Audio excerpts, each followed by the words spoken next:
kasilung amil zolo kalung sit pen o gol day na ko ma thim thu lal dingin ka hu lai leng e na tang pa nei lung sit na kam da ma nei ho ding chu ki ne min ki song gal pumin kalung se de de sang o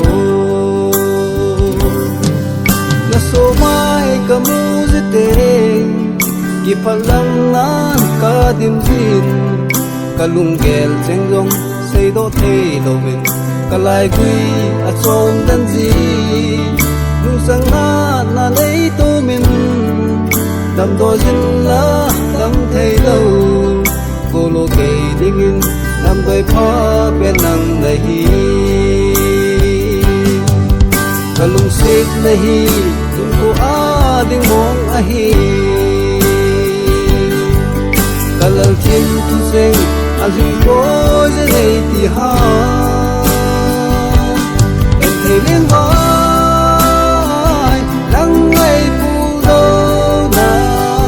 su tin gan ti ni lon hi nei chu ti nge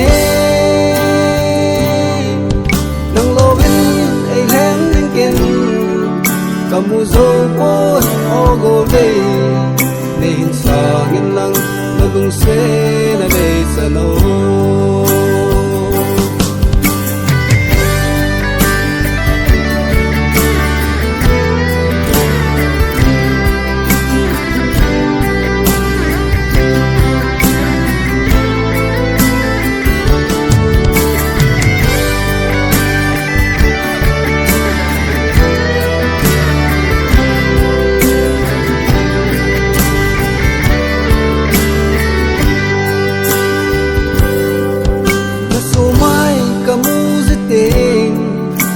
phalam nan ka dim jin kalung gel seng jong sei do thei lo win kalai gui a chom dan ji lung chang na nei to min dam do jin la dam thei lo go lo ke ding in dam doi pha bên nang nahi kalung set nahi thing ko a ding mong a hi kalal thim tu seng a hu ko je nei ti ha ken thei leng vai nang ngai pu do na su tin dan ti to li nei tu ti nge hai lo ka de nang lo bin ai len ding ken kamu zo pon o go le nei sang in lang na lung se na nei sa no lung chang na nei to min